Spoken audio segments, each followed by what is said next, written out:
भारतीयत्व channel के सभी दर्शकों का स्वागत दोस्तों। मेरा नाम है क्षितिज।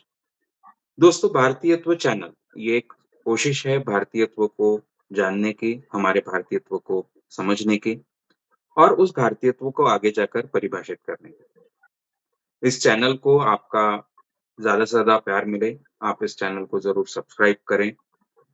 जो वीडियो आपको पसंद आते हैं, उन्हें लाइक करना ना भूलें।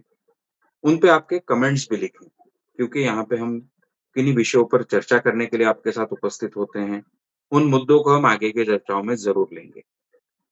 और आज के हमारे कार्यक्रम का विषय है स्त्री-पुरुष समानता का जो संघर्ष चलता है, उसके लिए उसको लेकर क्या अनुभव आते हैं और इस विषय पे बात करने के लिए हमारे साथ मौजूद हैं प्रसिद्ध समाज सेवी डॉक्टर कल्पना शास्त्री जी।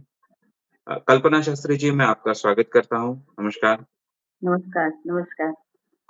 कल्पना शास्त्री जी वर्धा में पैदा हुई, पली-बढ़ी और बाद में युवावस्था से ही वो सामाजिक कार्यों में रुचि लेती रही। जयप्रकाश आंदोलन में सहभागी हुई और फिर 1980 से वो बिहार में उन्होंने काम शुरू किया, बिहार में चली गई और बिहार में उन्होंने समुदाय इस संस्था की स्थापना की और तब से वो महिलाओं में काम करती रही है, महिलाओं को लेकर विविध प्रकार के कार्यक्रम वो चलाती रही है। इन्हीं विषयों पर चर्चा करने के लिए हमने उन्हें आमंत्रित किया है। जो स्त्री-पुरुष समानता की बात है, स्त्री-पुरुष बराबरी की बात है, उसको लेकर उनके क्या अनुभव? कल्पना जी जो अपनी बचपन से लेकर युवावस्था से लेकर या जब से वो सामाजिक कार्यों में हैं, तब से लेकर आज तक वो क्या प्रगति देखती है स्त्री-पुरुष बराबरी के बारे में? उनके क्या अनुभव हैं? और आज क्या परिस्थिति है? स्त्री-पुरुष असमानता का जो स्वरूप मैंने देखा है करीब 40 साल पहले जब मैं बिहार गई और मैंने अपना काम शुरू किया, तो वो एक ग्रामीण गाँव का अनुभव था, ग्रामीण स्त्रियाँ और दलित स्त्रियों का अनुभव। फिर उसके बाद जो है वो दूसरे देशों में, यूरोपियन देशों में भी और अमेरिका के भी स्त्रियों का अध्ययन भी हुआ और प्रत्यक्ष अनुभव भी हुआ, वहाँ जा कर के। यहाँ के भी प्रांत में चूँकि मैं महाराष्ट्र की हूँ, तो यहाँ के भी अलग-अलग प्रांतों में और मेरा अपना प्रांत महाराष्ट्र रहा है, तो यहाँ का भी मैंने देखा और उसका अनुभव किया। तो मुख्य रूप से अभी मैं फ़ोकस करूँगी कि बिहार में जब मैं गई 1980 में, तो मुझे क्या ये असमानता दिखी। तो मैं ये सोचती हूँ कि जितनी मैंने जितना सोचा था, जितना अपेक्षा की थी, उससे ज़्यादा वहाँ मुझे दलित स्त्रियों के बीच असमानता दिखी। एक तो वो दलित थी इसलिए और दूसरा गरीब थी और सारे सोशल वैल्यूज़ जो हैं, जो प्रेस्टीज देने के, रिस्पेक्ट देने के या इज़्ज़त देने के, वो सारे के खिलाफ वो एक दलित स्त्री रहती है। उसका लुक भी अलग रहता है, उसका ग्रामीण लुक है, वो पढ़ी-लिखी नहीं है। अनेक तरह से वो सबसे निचले स्तर पर है, समाज का सबसे निचला स्तर अगर कोई कहे अंतिम व्यक्ति, जो गांधी ने कहा था, तो वो है दलित स्त्री। तो वो मुझे दिखाई दिया कि असमानता बहुत ज़्यादा है। अभी आपने जो कहा कि दलित स्त्रियों में बहुत असमानता दिखी आपको वैसा है, पर एक जो हमारे दर्शक है जो देख रहा है ये कार्यक्रम, उसमें हो सकता है ऐसे कई पुरुष हो कि जो ऐसा सोचते हो कि स्त्रियों और पुरुषों की क्षमताएँ ही अलग-अलग। जैसे उसके लिए कई अभी और ऐसा हुआ है आजकल कि ऐसे कई विचारक बन रहे हैं नए, जो जिन्हें हम राइट विंग के कह सकते हैं। वो ऐसा उनके कई वीडियो आपको यूट्यूब पे या सोशल मीडिया में मिल जाएँगे कि वो ये दिखाने की कोशिश करते हैं कि महिलाओं की क्षमता ही नहीं है पुरुषों के बराबर रहने की। तो दोनों की क्षमताएँ अगर अलग-अलग हैं, तो फिर भी बराबरी होनी चाहिए। ऐसा क्यों सोचा जाता है? ऐसा क्यों आपको लगता है? ये दोनों बिल्कुल अलग-अलग लोग हैं, यानी फिजियोलॉजिकली सारी चीज़ें बिल्कुल अलग होती हैं, ये तो हम लोग मानते ही हैं। इसके बावजूद ये कल्चरली जो डेवलप किया जाता है, वो बहुत उम, बड़ी बात है वो। कल्चरली एक तरह का कल्चरल वायलेंस औरतों पर डाला जाता है, जैसे हम देखेंगे कि भई औरत को, लड़कियों को जनरली हिंदी क्षेत्र में कहा जाता है, तो तुम दूसरे घर की हो, मतलब तुम पराए घर की हो। पराए घर का धन हो या इस तरह की। तो ये भावना क्या बताती है बच्चे से, जो लड़की जो सुनेगी, जो बचपन से सुनेगी, वो कहेगी कि भई मैं इस घर की नहीं हूँ का क्या मतलब? मेरे भी माँ-पिताजी वैसे ही, मेरा भाई भी, उसके भी माँ-पिता वही हैं, मगर मुझे ये क्यों कहा जाता है? तो ये एक तरह से अपरूटेड करना, ये एक कल्चरल माइक्रो वायलेंस जो है, वो उनके ऊपर होता है कि उनको एक पुरुष प्रधान समाज व्यवस्था में धीरे-धीरे, धीरे-धीरे उनके दिमाग को ही इस तरह से बना देना कि वो अपने आप को एक कमज़ोर महसूस करें और पुरुष प्रधान समाज व्यवस्था में एक गुलामी का जीवन अपने आप स्वीकार कर लें, यानी दुय्यम दर्जे का स्वीकार कर लें। तो ये मुझे लगता है पहली बात, हम लोग बहुत मतलब बचपन से उन लोगों को, औरतों को सिखाते हैं। फिर हमारे त्योहार भी देखिए, हमारे त्योहार जो हैं यही बताते हैं, ज़्यादातर त्योहार क्या बताते हैं कि औरत जो है वो एक आश्रित है या अनुगामिनी है, या उसको पति का अच्छा मिल जाए, यही उसके जीवन का उद्देश्य है। तो ऐसे त्योहार हम लोगों को बचपन से, अगर लड़कियों को क्या किस तरह के दिमाग को ट्रेनिंग देते हैं, उसकी साइकी क्या बनाते हैं, साइकोलॉजी, उसकी साइकोलॉजिकल इफ़ेक्ट क्या होता है, तो वो अपने आप अपने आध्यात्मिक रूप से, अंदरूनी ढंग से, आध्यात्मिक तो बड़ा शब्द हो जाएगा, अंदरूनी तौर पर वो कमज़ोर हो जाती है। और फिर दूसरी चीज़ है कि केवल ये स्त्रियों पर होता है ऐसा नहीं है, हमारे यहाँ अ, संवाद को नकारा गया है, ये भी एक अनडेमोक्रेटिक हम लोगों के परिवार भी होते हैं। जब हम देखें, हमने जब जा कर के सामाजिक जीवन, सामाजिक कार्य शुरू किया, तो पहले से भी मेरे दिमाग में अवेयरनेस था, मगर मैंने ये देखा कि हमारे तो समाज में संवाद ही का स्वरूप नहीं है। समाज संवाद को नहीं स्वीकार करता है। संवाद का मतलब है कि आप बराबरी के आधार पर संवाद कर सकते हैं। एक बच्चे से हम बात करते हैं तो वो आदेश देते हैं, नहीं तो उपदेश देते हैं। तो ये इसमें क्या आप समझते हैं बच्चे को? बच्चे को समझते हैं कि वो एक टूल है, हम अपनी साइकोलॉजी, अपने जो हमारे संस्कार हैं, वो सारे चीज़ों में उसको फिट बैठा है। और हम उसको एक डिमार्केशन बना दें कि ये अच्छे बच्चे का लक्षण है, ये बुरे बच्चे का लक्षण है। हम लड़के पर भी करते हैं, लड़की पर तो बहुत ही ज़्यादा करते हैं। तो इसमें आ जाता है कि आदेश और उपदेश। या तो वो आदेश देगा या उपदेश देगा। मान लीजिए कि अ, आज ये कम हो गया है, ऐसा आपको लगता है, हम लोगों को लग सकता है कि ये कम हो गया है, ये तो आप बात बोल रही हैं बहुत पुरानी, मगर ऐसा नहीं है। ये बहुत डीप रूटेड है और हम देखें अगर, तो बहुत कम लोग आज 30 साल, 35 साल के लोग भी अपने बच्चे से बराबरी का व्यवहार करते हैं, उसके सवालों का जवाब देना, वो बच्चा है तो भी उसको एक इंडिविजुअल मानना, उसको इज़्ज़त देना। तो ये चीज़ बहुत कम होती है।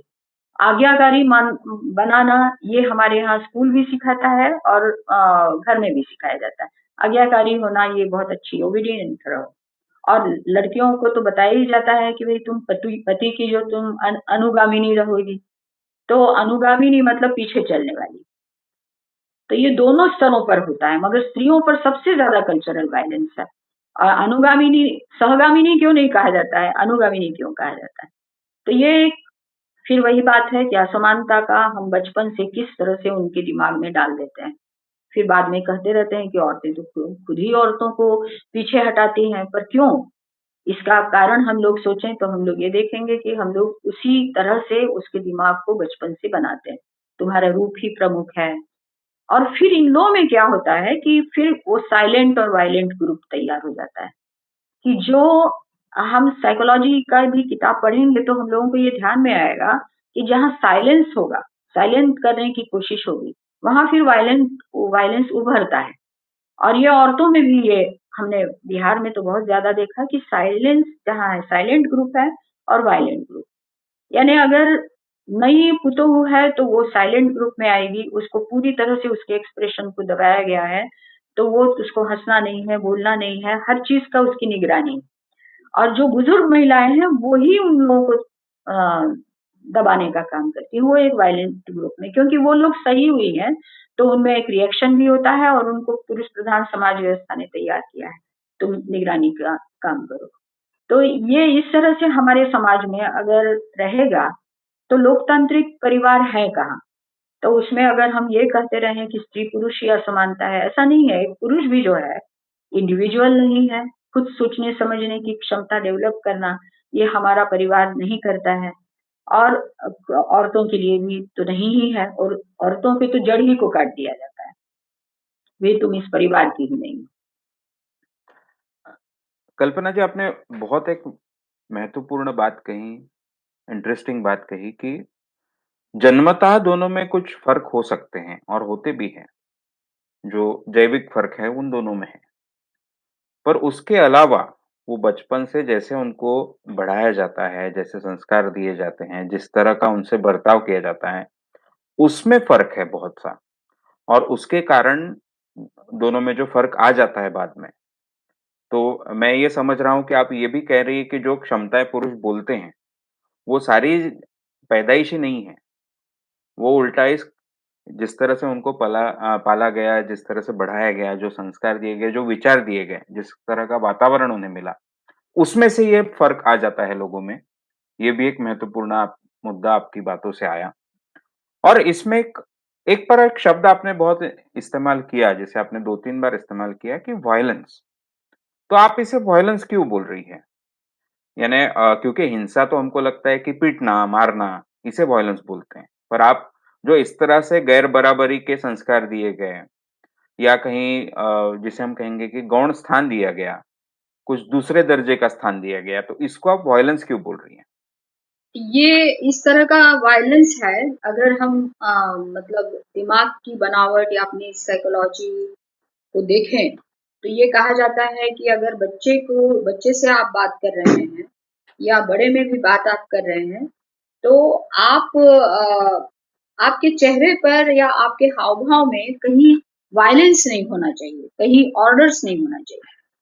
ऑर्डर रहें तो सामने वाले का दिमाग स्वतंत्र रूप से सोच नहीं पाता है। तो वो वायलेंस का हमको ये मारपीट वाला वायलेंस और वो जो बिल्कुल माइक्रो वायलेंस है, वहाँ तक लोग गए हैं। गांधी जी के भी व्यक्तित्व को हम देखेंगे तो वो माइक्रो वायलेंस के हद तक माइक्रो नॉन वायलेंट थे कि मतलब वो बोलते भी इस तरह से नहीं थे कि दूसरे पर इस तरह का प्रभाव पड़े कि उसको मानना ही नहीं। यानी वक्तृत्व शैली भी आपका ये करती है। और मैं एक जगह पर मुझे कहा गया है कि उंगलियों से भी हम वायलेंस दिखाते हैं, खाली उंगली। मगर आप बच्चे को कहते हैं चुप रहो या ये मत करो। इसको कहने के लिए आपकी आँख में भाव रहता है, आपकी उंगलियों में भाव रहता है और इससे बच्चा डर जाता है। तो ये डराना और बच्चे के एक्सप्रेशन को खत्म करना और बड़ों की भी वो उसी तरह से अगर मान लीजिए डेवलप होता जाए, तो बड़े होकर के भी वो क्या कर होते हैं, वो केवल एक तरह से गुलामी ही करते हैं, गुलाम ही रहते हैं। आप जो भी बड़ों से बड़ों ने जो व्यवहार किया उन लोगों के साथ, तो उसके आप गुलाम हो। क्योंकि दिमाग आपका उसी तरह का बन गया है कि हाँ, ये सब हमें एक्सेप्ट करना है। औरतें खुद ही कहती हैं कि नहीं यह परंपराएँ हमको अच्छी लगती हैं। कितनी औरतें कहती हैं बुर्का हमको अच्छा लगता है क्योंकि उनके दिमाग पर ये माइक्रो वायलेंस जो डाला गया वो दिखता नहीं है इसलिए ज़्यादा करना है।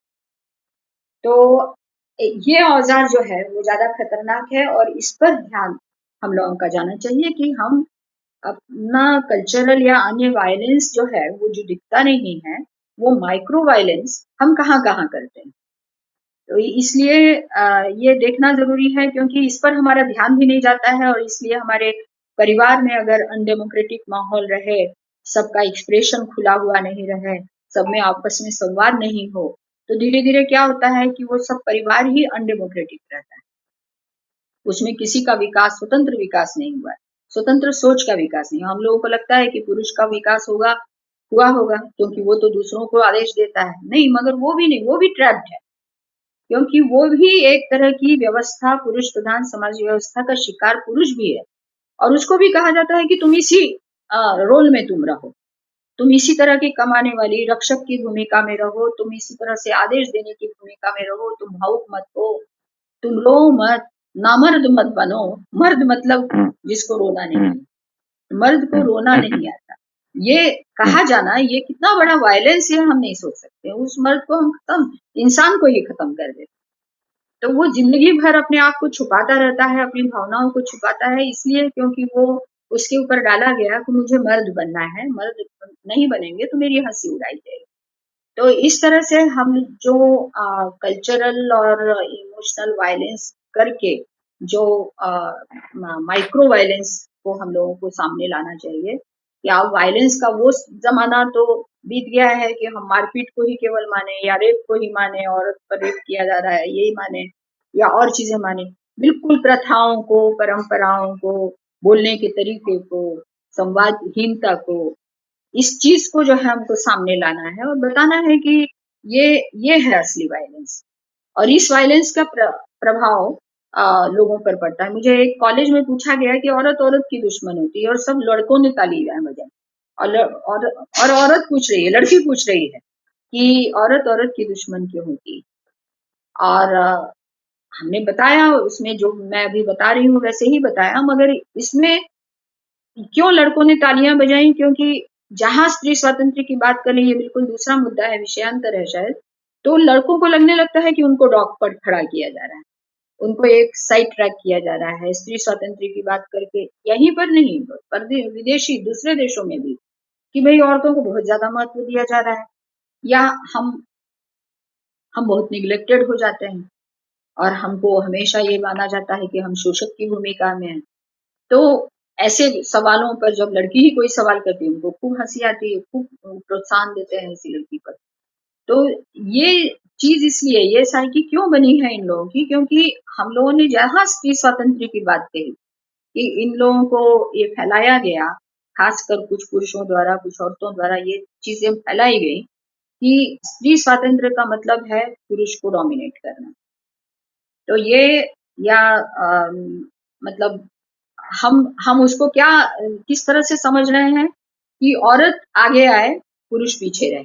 तो ये चीज नहीं है, बल्कि पुरुष स्त्री के आगे आने से, स्त्री के आगे आने से पूरे समाज का स्वावलंबन बढ़ता है, उसका विकास होता है, सर्वांगीण विकास होता है। इस तरह की भावना हमारे देश में ही डेवलप हुई। हमारी स्त्री स्वातंत्र का मतलब वो स्त्री स्वातंत्र नहीं है जो पश्चिम में पहले माना गया कि स्त्री विरुद्ध पुरुष, पुरुष विरुद्ध स्त्री, इस तरह का नहीं है हमारे यहाँ। हमारे यहाँ थोड़ा सा अलग लेवल पर विनोबा ने लिखा, गांधी ने बताया, और जो लोगों ने भी विचार किया, सोचा, अपनी बातें रखी, उन लोगों ने ये इस तरह से नहीं, पुरुषों ने भी काम किया यहाँ स्त्री स्वातंत्र के लिए। तो मैंने जब विदेश दूसरे देशों में जब लेक्चर दिया और मैंने नाम बताए, तो स्त्री स्वातंत्र के लिए इन लोगों ने काम किया, तो लोग बोलने लगे कि ये कौन है, पुरुष है या स्त्री है। तो हमने कहा कि भाई ये तो पुरुष है, तो पुरुष क्यों काम करेगा, औरतों की स्त्री स्वातंत्र के लिए, स्त्रियों की आजादी के लिए पुरुष क्यों काम करेगा। तो ये मेरे मन में सवाल उठा कि इनके मन में ऐसा सवाल क्यों उठता है, हमारे यहाँ नहीं उठता है, क्योंकि हम ये मानते हैं कि एक बाप जो है अपनी बेटी के बारे में जो महसूस करता है कि वह आगे बढ़े, क्योंकि उसका दिमाग स्ट्रक्चर्ड है, तो वो अपने उसके दहेज के लिए जुटाता है। मगर अगर हाँ, उसका दिमाग बदल जाए तो वो अपनी लड़की के सर्वांगीण विकास के लिए करेगा, और इस तरह से हमको स्त्री विरुद्ध पुरुष नहीं सोचना है। तो ये हमारे यहाँ एक बहुत स्वस्थ परंपरा रही, ऐसा मैं कह सकती हूँ। हालांकि सब लोगों में नहीं है, जहां आप स्त्रियों की आजादी की बात करेंगे, फट से दिमाग में यही आएगा कि ये पुरुषों के विरोध में खड़ी है। ये चीज तो है, मगर इसी को हमको स्पष्ट करना है कि भाई पुरुषों को ये बताना है कि तुम खुद भी तो गुलाम हो, इस व्यवस्था के तुम खुद भी गुलाम। इसी पे एक आपने जैसे बिहार में काम किया है, पर आप कई बार विदेशों में भी गई हैं, वहाँ वहाँ की संस्थाओं के साथ काम किया है, वहाँ की महिलाओं में आपने काम किया है। तो जो हमने एक शुरुआत की बात थी कि भारत में महिलाओं की परिस्थिति या स्त्री-पुरुष बराबरी की एक परिस्थिति कैसी है? तो विदेशों में आपको उसको लेकर कोई अलग परिस्थिति दिखी? वहाँ पे क्या ज़्यादा बराबरी है या कितना फ़र्क है भारत की परिस्थिति में और विदेशों में? फर्क यही है कि अगर हम यहाँ पर किसी औरत लड़की को रास्ते पर खिलखिलाते हुए नहीं देख सकते हैं, दौड़ते हुए नहीं देखते हैं, वैसा मतलब महाराष्ट्र में अलग बात है। महाराष्ट्र में थोड़ा लड़कियां साइकिल स्कूटर बहुत पहले से चलाने लगी हैं, और उतना नहीं है जितना मान लीजिए हम बिहार का देखेंगे तो। मगर वहाँ वो वैसा नहीं है, वहाँ लड़कियों में ये स्वातंत्र दिखाई देता है। वो दंदनाते हुए रात के 12 बजे भी जाती है एक जगह से दूसरी जगह। मगर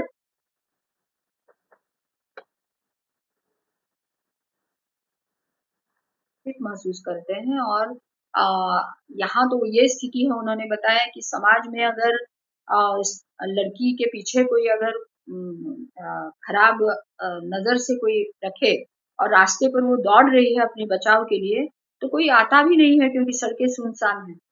और जिस तरह की वहाँ की समाज व्यवस्था है उसमें वैसा सोशल सपोर्ट उन लोगों को नहीं मिल पाता है, क्योंकि सब लोग अंदर-अंदर बंद रहते हैं। क्योंकि वहाँ का माहौल, क्लाइमेट ऐसा है सब लोगों के अपने-अपने ये रहते हैं, जब तक आप माइक लगा करके आप बताइए नहीं कि मैं हूँ यहाँ नीचे, तब तक दरवाज़ा नहीं खुलता है। तो इस तरह से लड़की उन लोगों ने बताया कि लड़कियाँ इतनी असुरक्षित हैं, मगर ये भी बताया कि भई सेल्फ डिफेंस क्लास में हम लोग जाते हैं, हम लोगों को बताया जाता है कि ज़ोर से चिल्लाने की आदत लगाओ, यानी बाघ की तरह तुम्हारा आवाज़ निकलना चाहिए। और बिल्कुल सामने जो सड़क है, उस सड़क के ऊपर भी तुम्हारी आवाज़ जानी चाहिए, इतने ज़ोर से चिल्लाना चिल्लाना सीखो। तो ये तो वहाँ है कि भई वो लड़कियों को अ, बताते हैं कि हाँ, तुम चिल्लाओ और हमारे यहाँ पता नहीं लड़की तो बहुत मुश्किल से ही कुछ बोल पाएगी, चिल्ला पाएगी और दूसरा ये है कि स्त्रियों के परिवार में भी बाँधने का यहाँ ज़्यादा है क्योंकि ये परिवार का स्ट्रक्चर इस तरह का है, वो इमोशनली और बहुत सारे वायलेंस से घिरा हुआ वो परिवार का स्ट्रक्चर, वो यहाँ ज़्यादा है। एक लड़की जब शादी करके जाती है तो उसको उसके सामने खड़ी हो जाती है उसकी ननद। अब अब वो भी तो औरत ही है, मगर उसका अस्तित्व जो है खत्म किया गया है कि तुम इस परिवार की नहीं हो, उसको बचपन से ये बताया गया। तो वो बेचारी अपने अस्तित्व को खोजते हुए अपनी भाभी पर ही वो अन्याय करती है। उसको 10 टोने टूट के बताती है, उसको बताती है कि तुमको इस परिवार में मेरे परिवार में, ये मेरा परिवार है और मेरे परिवार में तुम आई हो, तो तुमको इस तरह से रहना होगा। तो ये ननद करती है। सास को भी कोई और अस्तित्व नहीं है, सिवाय इसके कि उसको बेटे का सहारा हो और पति का सहारा हो।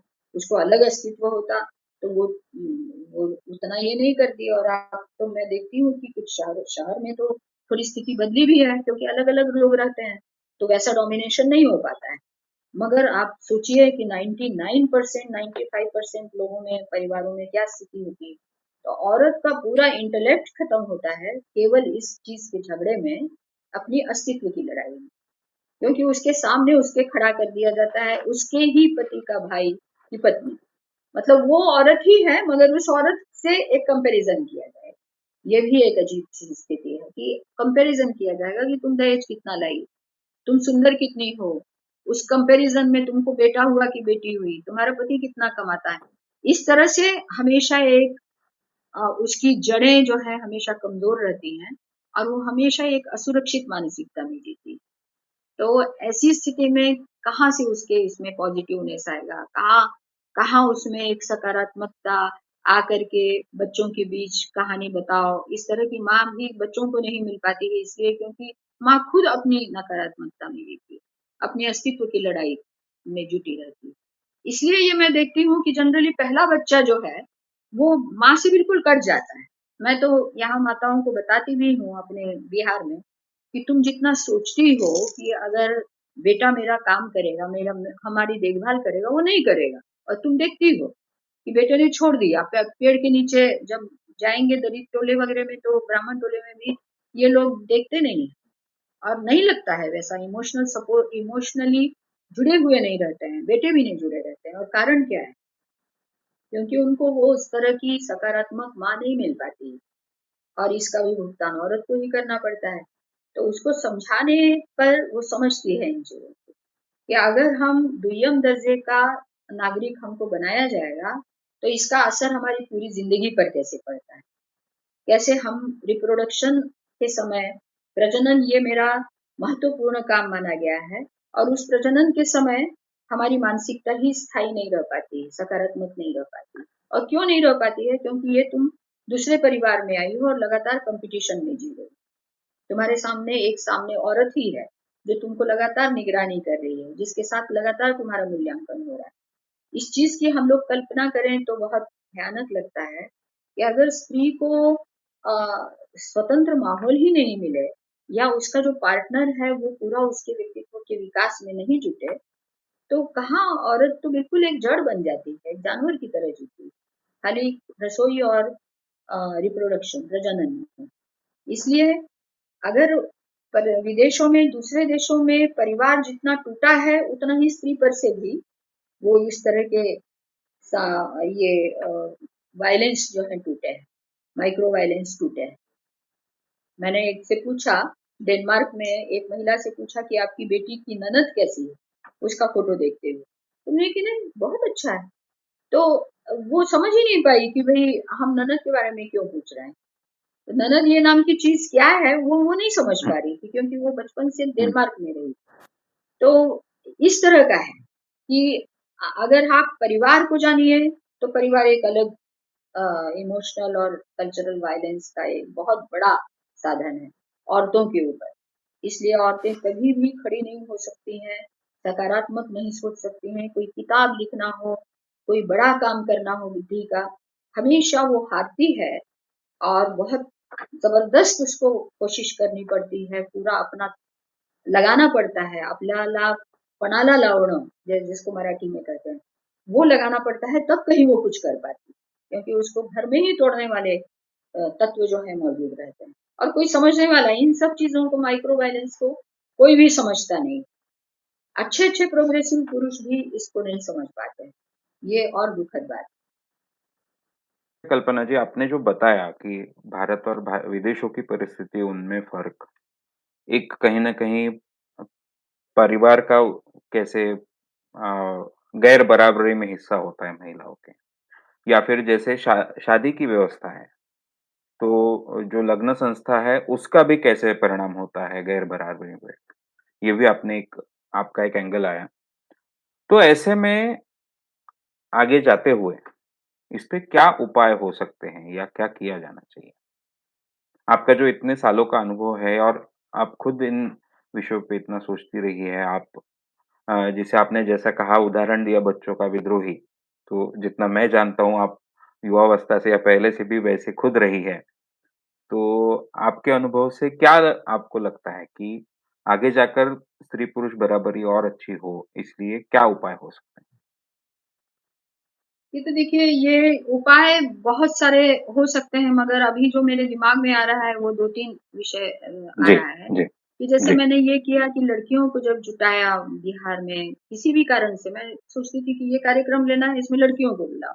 तो बड़ा आश्चर्य लगता था अभी भी मतलब अब मैंने काफ़ी काम कम कर दिया है इसके बावजूद, मैं कभी कोई चीज़ करनी है तो भी लड़कियाँ आनी चाहिए। तो लड़की तो आएगी नहीं, हमारे कार्यकर्ता बोलेंगे कि लड़की तो नहीं आएगी, लड़की को नहीं आने देगा। तो उन्होंने कि नहीं कोशिश करो। तो ये जो टीनेज वाली लड़कियाँ हैं, इनको बड़ा खतरनाक माना जाए कि भई पता नहीं वो कहाँ भाग जाएगी, क्या करेगी और उसके इस इमोशनल जो बिल्कुल कगार पर रहती है वो, कि उसको अपने अस्तित्व का भी सवाल है, अपना अस्तित्व सिद्ध भी करना उसको अच्छा लगता है क्योंकि उसमें जो हार्मोनल चेंजेस हो रहे हैं। और पुरुष के बारे में आकर्षण भी लगता है। तो ऐसी स्थिति को हमारा समाज बर्दाश्त ही नहीं कर पाता है। तो वो उसकी कोशिश यही करता है कि उसको बाहर ही मत निकलने दो। और लड़की लगातार हम देखते हैं कि गाँव में बिल्कुल बंधी हुई रहती है। तो उसको जब हमने बुलाया तब हमने पहली बात ये निडर बनो। निडर बनो हुँ, ये एकदम ज़ोरदार नारा लगा रहे हैं, निडर बनो, तो निडर बनो खूब अच्छे से बा बोल रही है। अब निडर बनो मतलब क्या? तुम डरो मत, कोई तुम्हारे ऊपर अगर घर में भी कर रहा है, कोई कुछ बोल रहा है, तो इस चीज़ को तुम बोलो। तो ये तो बहुत बड़ी बात है, घर में अगर सेक्सुअल एक्सप्लॉइटेशन भी हो रहा है, तो लड़की बोलती नहीं। मगर ऐसा हमने देखा कि भई लड़कियाँ बोलने लगी। अच्छे मतलब अपर कास्ट की लड़कियां भी बिल्कुल 2-3 साल से जो सह रही थी वो लोग बोलने लगी। तो एक तो निडर बनो ये इस तरह की कुछ आप चीजें बताइए जिससे कि उनकी जो मानसिक अवधारणा है या ट्रैप्ड हो गई है वो जो मानसिकता में वो टूटे उन लोग। कभी उन लोगों को किसी ने नहीं बताया निडर बनो, सब लोग डरा ही रहे। अगर कोई लड़की हमको दूर से भी दिख जाती है तो मैं उसको पूछती हूँ अच्छा तो क्या क्या पढ़ रही हो? ये पढ़ रही हो? तो आगे जल्दी शादी मत करना। बस इतना बोल रही हूँ मतलब अपरिचित वो लड़की है, अपने घर के अंदर से खिड़की से देख रही है, मगर जल्दी शादी मत करना ये कभी किसी ने कहा ही नहीं। तो ऐसे मैसेजेस देना, जो कि उसकी मानसिकता को बिल्कुल बदलने वाले उसके मन में है कि शादी जल्दी नहीं हो जाएगी, शादी के प्रति डर है। मगर कोई समाज में कोई उसको नहीं बोलने वाला है। तो ये बोलना। दूसरा ये कि मैंने एक रास्ता निकाला, जो बाद में 20 सालों में जो मैंने कठिन मेहनत की, उसमें लास्ट में 5 साल, 6 साल मैंने ये किया कि औरतों को, लड़कियों को उनके गर्भाशय को बताया, उनके शरीर को बताया। जब तक अपने शरीर के बारे में उनको इज़्ज़त नहीं लगेगी, वो छुपाओ, वो छुपाओ। हर चीज़ के बारे में छुपाओ, यहाँ तक कि बात भी करने से छुपाओ। तो ये जब तक उन लोगों को ओपननेस नहीं आएगा कि अपनी मेरा ये शरीर है और ये मेरा शरीर एक इज्जत का विषय, यानी मेरा मेरे मन में ही वो चाहे काला हो चाहे गोरा, और सोशल वैल्यूज के अनुसार हम नहीं देखेंगे। इसलिए अम, हम जो है अपने शरीर के प्रति, अपने शरीर की बनावट के प्रति, अपनी एनाटॉमी के प्रति हम पूरी तरह से सजग रहेंगे। तो इस पर मैंने किताबें भी लिखी हैं, और जब औरतों को, पुतोहुओं को, नई पुतोहू लड़कियों को जब ये बताती हूँ कि गर्भाशय ऐसा होता है, इसलिए विटामिन कैल्शियम मिलना ज़रूरी है, इसका क्या असर है, क्यों लड़कियाँ सबसे पीछे खाती हैं, कम खाने को क्यों महत्व दिया गया है, कम मत खाओ, ज़रूर ज़्यादा खाओ, अपने भाई से भी ज़्यादा खाओ। और कुछ नहीं तो अगर सुबह कुछ नहीं मिले तो एक केला तो ज़रूर खा लो। मतलब ये भी बताना बहुत ज़रूरी है, क्योंकि वो खाना भी उनके खाने पर निगरानी की जाती है। मुझे नहीं मालूम आप लोगों को मालूम है कि नहीं, मगर मैंने ये प्रत्यक्ष देखा है कि औरतों के खाने पर भी छुप करके खा रही है, ये कंप्लेंट की जाएगी। अरे क्यों छुप करके खा रही है? आपने खाने का उसका अधिकार नहीं माना, इसलिए तो छुप करके खा रही है। तो हम जो है उसके खाने पर और कम खाने को बहुत उदात्त मानते हैं, और लड़कियों को बताया जाए, अरे ये तो बिल्कुल कम खाती है, यानी जल्दी बड़ा मत हो, बड़ी मत दिख। तो हम अगर उसको शरीर के बारे में बताने लगते हैं और उसका यूरिनरी इन्फेक्शन, गर्भाशय का निकलना, हर उम्र की औरत को, लड़की को वो बहुत उपयोगी लगता है।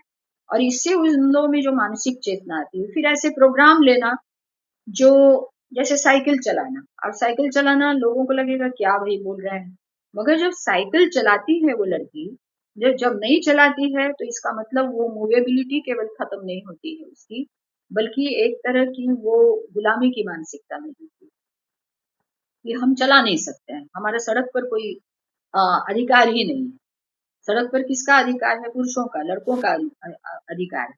और जब वो चलाने के लिए हमने सिखाया, तो लड़कियां जब गई, हमने कहा बाजार जा करके आओ और हमको अनुभव बताओ, तो उनके चेहरे पर इतना तेज था, क्योंकि उस चलाने के साथ साथ, उसको बैलेंस करने के साथ साथ उनको अपने मन को संतुलित करना पड़ा, उनके शरीर को उनको संतुलित करना पड़ा। इसलिए वो साइकिल जो है उनका एक टूल बन गई सोशल चेंज की, उनके मानसिकता को चेंज करने की। ये उसके बाद 15 साल बाद नीतीश कुमार ने ये साइकिल देने का प्रोग्राम चलाया, मगर ये छोटा सा प्रोग्राम जो है बहुत उपयोगी रहा। और इस तरह के की चीजें जिससे उसकी मानसिकता में बदलाव। आप अगर बिल्कुल रोक-ठोक ये बताने लगी है स्त्री आज़ादी की बात वगैरह, कोई नहीं सुनेगा, क्योंकि औरतों को वो छुएगी नहीं बात, स्त्रियों की आज़ादी की बात नहीं छुएगी। मगर आप अगर इस तरह से बताइए कि तुम यही इसी घर की हो, तुम अपने माँ-बाप की बेटी हो, तुम इसी घर की हो, तुम पराया धन नहीं हो। अब ये चीज़ तो जो है वो दिमाग में तो उसको हमेशा खटकता है, मगर कोई बोलता ही नहीं है, हमेशा सब लोग बोलते हैं पराया धन, पराया धन। तो ये बहुत पॉज़िटिव असर डालता है कि नहीं, मैं उतनी ही, भले ही संविधान इतना बन चुका हो, प्रॉपर्टी तुम्हारी हो, अब तुम्हारा बराबर का हिस्सा हो, मगर तुमको बचपन से बोला जाएगा तुम पराया धन हो, और इसका असर पूरी तरह से उनके दिमाग को ये किए रहता है। तो इस तरह से छोटी-छोटी चीज़ें जो आप मतलब मुझे तो याद है कि 1980, 81, 82 में हम जब औरतों की मीटिंग हम लेते थे, तब हम केवल नाम बोलने के लिए बोलते थे। सब लोग खड़ी होकर के एक-एक, एक-एक करके सब लोग नाम बोले। तो नाम कभी बोलने के लिए ही नहीं कहा गया। तो ये नाम बोलने से उनको जो अपने अस्तित्व का एहसास होता था। तो इस तरह से हमको मतलब ट्रेनिंग एक देना है और ऐसे प्रोग्राम्स लेने हैं। ये ज़रूरी नहीं है कि आप सिलाई मशीन सिखा दीजिए, आप उन लोगों को कमाने का सिखा दें। अरे कमाने भी लगेगी ना वो, तो वो गुलाम ही रहेगी। और हाँ, गाँव का नाम और अपना नाम ये सब बताएगी, तो जो चेंज आएगा उसमें, तो वो खुद फिर अपने रास्ते तलाशेगी। और ये हमने देखा कि जिस दलित महिलाओं का हमने ट्रेनिंग किया, हम उन लोगों के बीच समय दिए, अब ये दिखता नहीं है कि भई हमने उन लोगों के नाम ही को बताने के लिए हमने घंटों बिताए। एक-एक महिला जो है नाम बता रही है अपना। पर इससे जो चेंज आता है, ये दिखता नहीं है कि ये प्रोग्राम क्या लिया, एक नाम बताने का। मगर मैं नहीं देखती हूँ कि दूसरी संस्थाओं में ऐसा इतनी मेहनत की जाती है। और नाम बताती थी क्योंकि पहले जो है वो नहीं नाम बताती थी। गाँव में उसको कोई ढरहा गाँव की है तो ढरहा वाली कहा जाता है। मतलब गाँव का उसका किस गाँव से आई हो तुम? किस गाँव से यानी माँ-बाप के का कौन-सा गाँव है? भुजा जो गाँव से है तो भुजा वाली, ढरा वाली, ये वाली, वो वाली मतलब वहाँ की वाली मगर वो मीना देवी है कि शकुंतला देवी है मतलब वहाँ देवी कहा जाता है। तो हम लोग जो वो कहते थे तो ये नाम जो है वो बिल्कुल भूल जाते। मतलब बच्चों को भी पूछते थे कि तुम्हारी माँ का नाम क्या है? पहले वो बताओ। तो ये माँ बच्चों को भी नहीं मालूम, वो वाली करके ही उनको मालूम रहता है। तो ये बड़ा दुखद चीज़ है, हालाँकि हम लोगों ने इसको इसको भी एक औज़ार बनाया कि नाम नहीं बोल सको तुम, अपने नाम को के भी अस्तित्व को भी मिटा दो। और हमारे यहाँ क्या महाराष्ट्र में भी ऐसा ही किया है, किसी लड़की को औरत को शादी होने के बाद उसका नाम, उसका टाइटल सारा बदल जाता है। कोई गुर्जर है तो वो मुंजे बन जाती है। कुछ भी मतलब नाम पूरा का पूरा बदल जाएगा। तो क्यों बदलेगा? तो इस तरह से पति के नाम को, पति के टाइटल को ही वो ले लेगी। अ, इस तरह से बदलाव ये जो है ठीक नहीं है। ये इंडिविजुअलिटी को हटाता है, खत्म कर देता है और इस तरह से हम ऐसी मरी हुई महिलाओं को जो है हम लोग देखते हैं। जो लोग सारा स्वीकृत कर चुकी हैं और अगर वो लोग कुछ लोग आवाज़ भी उठाती हैं तो वो बगावत कहा जाता है और बदनामी की जाती है। ये बदनामी ये सबसे बड़ा असर है। इसलिए मैं लड़कियों को कहती हूँ कि जो बिल्कुल बदनाम लड़की है उसके पास जाके बैठो, उससे बात करो। तो बड़ा आश्चर्य लगता है लड़कियों को कि अरे! जो सबसे पीछे बैठी हो, जो काली हो, जिसको कोई नहीं पूछ रहा है उससे ज़रूर बात करो, जो बदनाम है उससे ज़रूर बात करो। इसलिए क्योंकि वो हमारे सोशल स्ट्रक्चर में से उसको आउटकास्ट किया गया। तो लड़कियों में भी ये रहता है कि जो गोरी-वोरी लड़की है उसको सब लोग जो है बहुत पीछे-पीछे लगेंगे। उसके चारों तरफ लड़कियाँ लड़कियाँ ही उसको घेरे रहेंगी, उसको इज़्ज़त देंगी। यार भई तुम गोरी हो या फिर तुम मॉडर्न हो, तुम बहुत पढ़ी-लिखी हो, इस तरह के हमारे यहाँ हमारे मीटिंग्स में इस तरह के भेदभाव बिल्कुल नहीं होते हैं और हम लोग बिल्कुल जड़ में जो चीज़ उस उनकी मानसिकता को चेंज लाने का जो काम है वो करते रहें, जो दिखाई नहीं देता है मगर मेहनत काफ़ी लगती है। इस तरह का करने पर अपने आप समझ में आता है कि ये असली काम और तब बदलाव आता है। बहुत अच्छी चर्चा हमारी रही कल्पना जी। अभी चर्चा के अंत में जो ये देख रहे हैं हमारी चर्चा, हमारा चैनल, उनके लिए वो अगर कोई लड़की है, स्त्री है, तो उसको क्या आप संदेश देना चाहेंगी कि बराबरी के लिए वो क्या करे? और कोई अगर पुरुष है, लड़का है, तो उसे क्या आप संदेश देना चाहेंगे? मैं लड़के-लड़कियों को यही बताऊँगी जो मैंने किया कि मैंने अपने सबसे पहले अपने पिता से अपना संवाद स्थापित किया, मैं उनसे डरती थी। तो मैं हमेशा यही बताऊँगी कि अपने माँ-पिता से हमेशा संवाद रखो, डरो मत। माँ से नहीं डरो ये कहना तो बेकार है क्योंकि लड़कियाँ या लड़के भी जनरली अपने पिता से ही डरते हैं। मगर वो उनसे डरो मत, रोज़ ज़रूर एक वाक्य बात करो, ज़रूर अपने मन की बात बताओ, मैं क्या चाहती हूँ, मैं क्या चाहता हूँ, ये ज़रूर बात करो। पहली बात तो ये कि डर हटाओ अपना, निडर बनो और दूसरा कि अपने मन में लाइफ़ पार्टनर या अपनी जो मेरी ज़िंदगी के लिए जो मुझे पसंद कर रहा है, वो मैं करूँगी या मैं करूँगी, वो कोई दूसरा नहीं करेगा। इस चीज़ को हमेशा ध्यान रखना ज़रूरी है। अगर ये ध्यान रखें तो मान लीजिए आप ये भी निर्णय लेते हैं कि मैं अकेले रहूँगा या रहूँगी, तो भी वो बहुत अच्छी चीज़ है। हाँ, कोई ज़रूरी नहीं है कि शादी करना, ये भी हमारे समाज के संस्कृति को आगे ही बढ़ा के ले जाएगा। तो लड़कियों को ये भी मैं कहती हूँ कि तुम लोग अगर शादी नहीं करो, तो ये भी बहुत स्वागत है स्वागत कीजिए। क्योंकि ये कहा जाता है ना कि हमारे यहाँ महिलाएँ शंकराचार्य क्यों नहीं बनी? इसलिए कि उन लोगों को सब तरह से नकारा ही गया। आध्यात्मिक रूप से भी उनको कहा गया भई तुम आगे नहीं दे सकती। यानी स्वर्ग पहुँचाने का जो रास्ता है उसी में हम तुमको नकार दे रहे हैं। ये तो भयंकर चीज़ हुई। ऐसे विनोबा जैसे क्रांतिकारी हमारे यहाँ हुए, मगर दूसरे धर्मों में ऐसा ही है, हमारे धर्म में भी वैसे ही विनोबा को लोग कितना जानते हैं, पर यहाँ कोशिश हुई कम से कम। तो हम ये कहेंगे लोगों को कि कभी भी अपने मन में एक जो दौड़ है, सोशल वैल्यूज़ के आधार पर जो दौड़ है, उसको मत मानो। उस आधार पर अपने को तौलो मत। मैं कितनी सुंदर हूँ, मैं कितना दहेज दे सकती हूँ, यहाँ से लेकर के मैं कितना कमाता हूँ, मैं कितना पढ़ाई मैंने की है और मेरा वक्तृत्व कैसा है, इस आधार पर भी अपने सोशल वैल्यूज़ को तौलना नहीं चाहिए। उस दौड़ में भाग ही मत लो। अपने को इंडिविजुअल इंडिविजुअल मानो, इस दौड़ से अपने आप को अलग करो। दौड़ में जहाँ घुसोगे तुम पर स्ट्रेस होगा, क्योंकि आज का ज़माना तो इतना कॉम्पिटिशन का है, वो आपको ले कर के भागेगा। कि वही नहीं तुम, और फिर तुम स्ट्रेस्ड हो जाओ। तो ये देखती हूँ मैं कि ये अगर ऐसे परिवार बनते हैं और स्ट्रेस्ड रहते हैं, उसका भी बच्चों पर क्या प्रभाव पड़ता है। तो इन सोशल वैल्यूज़ को नकारना बहुत ज़रूरी है कि आप अपने मन में ये मत सोचिए कि अरे मेरे जेवर कितने, मेरे सोने के जेवर नहीं हैं, उसके इतने जेवर हैं, मुझे तो कभी नहीं लगा। मैं ये बोलती हूँ कि मुझे कभी नहीं लगता है मेरे पास एक भी जेवर नहीं, सोने का जेवर ही नहीं है, किसी को विश्वास ही नहीं होगा। तो अपनी वैल्यूज़, अपने अम, शौक को थोड़ा ऊँचा उठाना, थोड़ा क्या काफ़ी ऊँचा उठाना और अपने जीवन का एक उद्देश्य तय करते समय अपनी इंडिविडुअलिटी का ध्यान रखना।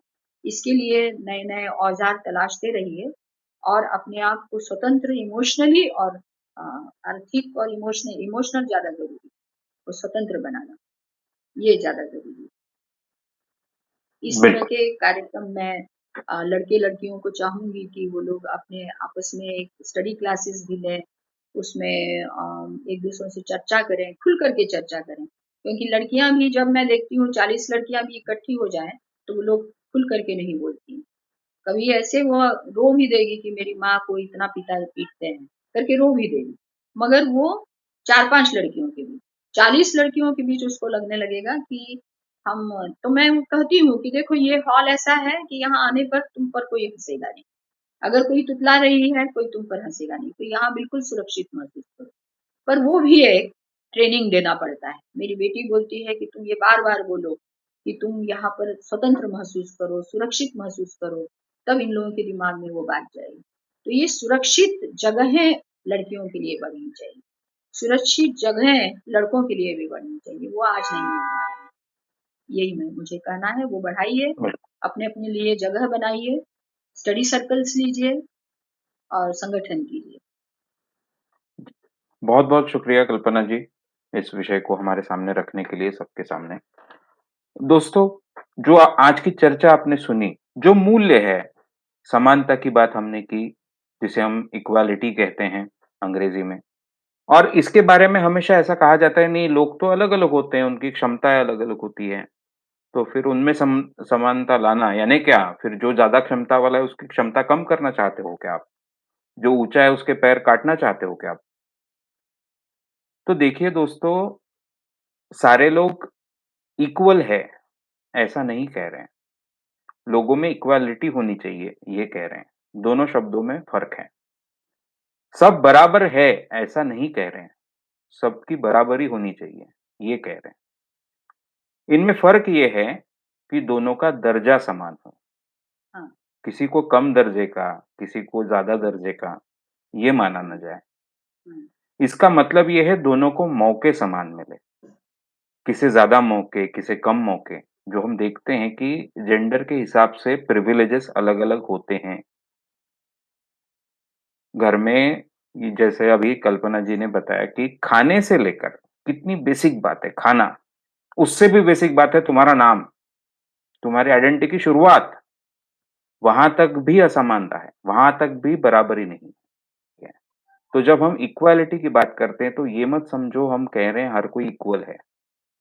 सबको इक्वालिटी होनी चाहिए, इसका मतलब है दोनों को दर्जा समान होना चाहिए, दोनों को मौके समान होने चाहिए। इन दोनों का फ़र्क हमने समझना चाहिए। अगर लड़की या महिला ये देख रही है, तो दूसरा दर्जा कभी मानो मत, उसे एक्सेप्ट मत करो। आप समान दर्जे की हो, आपको उतने मौके मिलने चाहिए। इसके लिए संघर्ष करना पड़ेगा और अगर आप पुरुष हो, तो अपने प्रिविलेज समझो। गैर बराबरी की ज़िंदगी या ये प्रिविलेज आपको मिल रहा है, इसके मज़े आपको आते होंगे। उसके कारण अच्छी दोस्ती आपको मिल नहीं पाती महिलाओं के साथ में, अच्छा रिलेशन आपका बन नहीं पाता क्योंकि आपने ये अपने प्रिविलेज समझे नहीं। आप किस तरह से गैर बराबरी का व्यवहार कर रहे हो, ये आपको समझ में नहीं आ रहा है। तो वो समान दर्जे का जब आपके साथ में महिलाएँ होंगी, वो आपके दोस्त होंगे, आपके पार्टनर होंगे या आपके घर में आपके रिश्तेदार होंगे, जो महिलाएँ हैं, आपकी माँ होगी, आपकी बहन होगी। तो ये जब होगा, तब आप ज़्यादा अच्छे से ज़्यादा जिसे हम कहेंगे समृद्ध जीवन आपका हो सकेगा, इसके बारे में ज़रा सोचिए। तो ये संदेश भारतीयत्व तो चैनल की तरफ से आप सबके लिए। भारत देश में जैसे गैर बराबरी है, पर भारतीयत्व ऐसा नहीं होना चाहिए। भारत देश अगर आगे जाना है और आधे भारतीय जो महिलाएँ हैं, वो अगर उतनी ही साथ में रहनी है या उन्होंने भी अपनी ज़िंदगी पूरी जितनी उनकी क्षमता है, जितना जो उनके सपने हैं, उनके साथ में पूरी करनी है, तो उसके लिए भारतीयत्व का यह हिस्सा नहीं हो सकता। स्त्री-पुरुष बराबरी बहुत ज़रूरी है। आप ये जो भी चर्चाएँ हमारी सुनते हैं, केवल सुनिए मत, उन पे अपने विचार कमेंट्स में ज़रूर लिखिए। इन वीडियोज़ को लाइक करना ना भूलिए। जब यूट्यूब पे ऐसे वीडियोज़ आते हैं या सोशल मीडिया पे तो उन्हें लाइक किया कीजिए, अगर आपको अच्छे लगे तो उन्हें शेयर भी ज़रूर कीजिए, ताकि जो विषय आप लोगों को सिखाना चाहते हैं, वो अपने आप इन चीज़ों से लोगों तक पहुँचते हैं। तो इन सारे वीडियोज़ को शेयर किया कीजिए, कम से कम 5 लोगों से वीडियोज़ को शेयर कीजिए। इस विषय को हमारे सामने रखने के लिए कल्पना जी आपका बहुत-बहुत शुक्रिया और आप सबका दर्शकों का भी बहुत-बहुत धन्यवाद।